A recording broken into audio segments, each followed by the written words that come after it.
Last week, the Indian Ministry of Agriculture and Farmers' Welfare estimated kharif rice production at a record high of 124.5 million tons.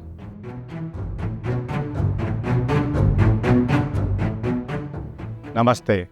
Another estimate of record high production. It comes at a time when rice prices are rolling at multi-year lows in the global market. What's happening with the global rice market? What's the significance of the record high production, especially when the Food Corporation of India (FCI) holds record high stocks of rice in its warehouses? To put things in perspective, we have with us Mr. Rajesh Paharia Jain, Chief Manager at KRIBHCO Agri and Vice-President State of Indian Rice Exporters Federation. Welcome to Business Line's Trending Commodity Picks, Mr. Jain. Thank you, Subramaniam ji and the team Business Line. The Ministry of Agriculture has forecast record high rice production this year. How do you view this development?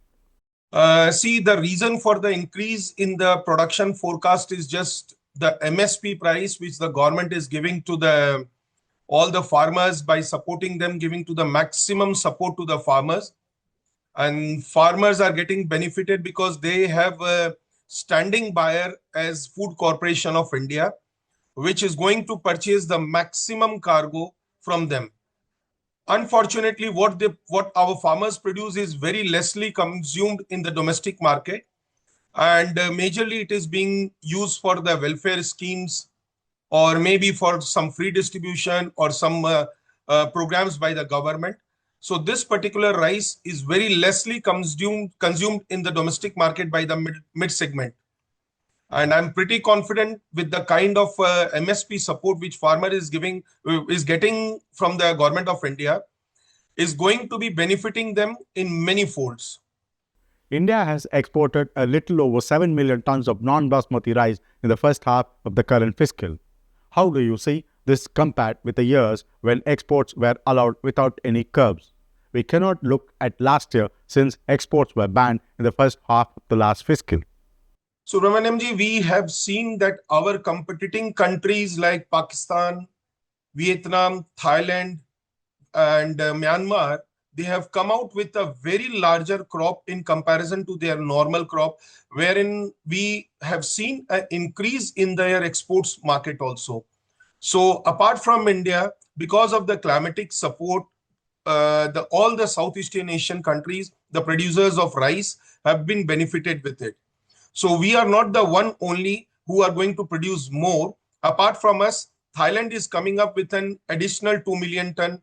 Pakistan, which was producing 7 million tons of non-basmati rice, they have targeted and they estimate that their production will be 10 million ton. Vietnam parallelly 16, they are estimating at 18 million ton. So there is an hike and additional supply of around 6 to 7 million ton which will be coming.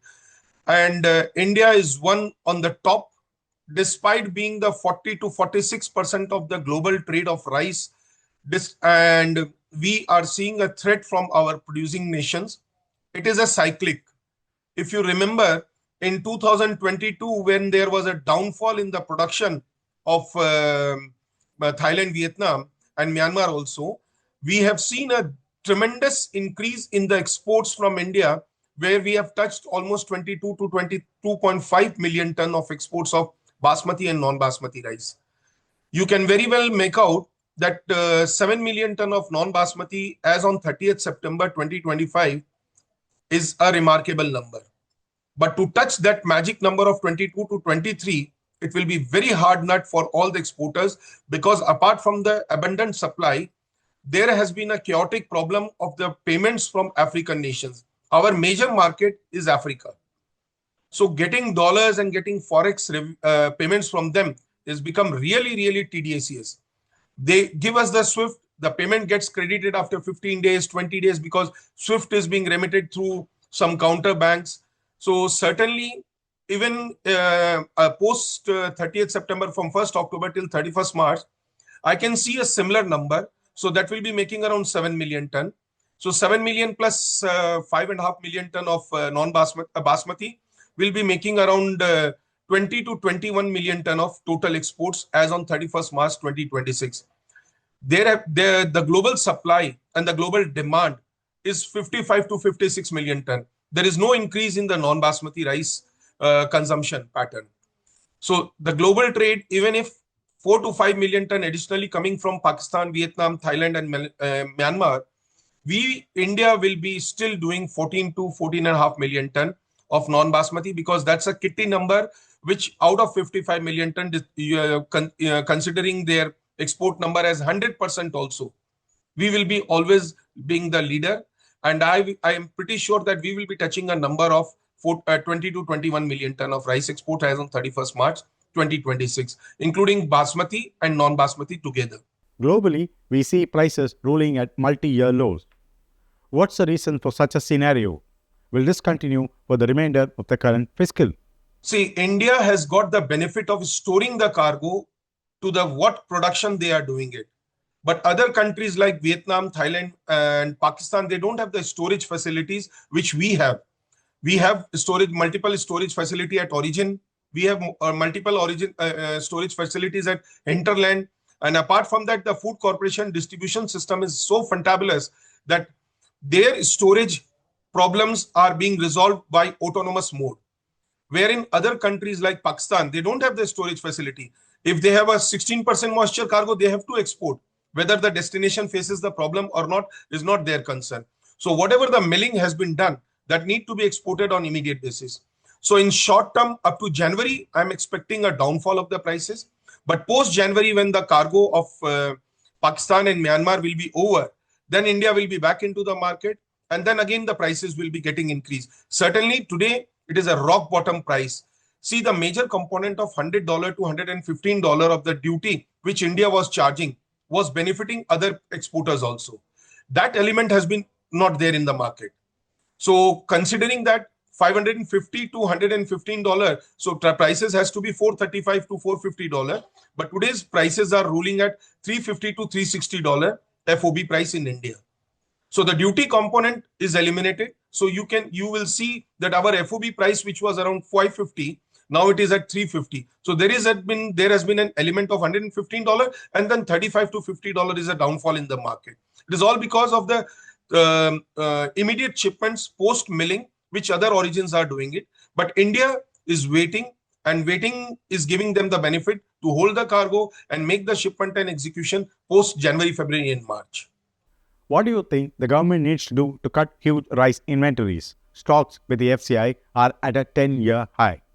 We are holding almost the production of China as on date. China is one of the largest producer of rice as on date. And we are holding, the FCI alone is holding the equivalent amount of the production which China is doing it. And I'm expecting a huge figure of production in this current season of 25-26, wherein FCI will be procuring the similar number or maybe the more they have to do it. Although this is not an election year, so the benefits will not be given in that manner. So in that case, India has to find an alternate way in order to execute the exports.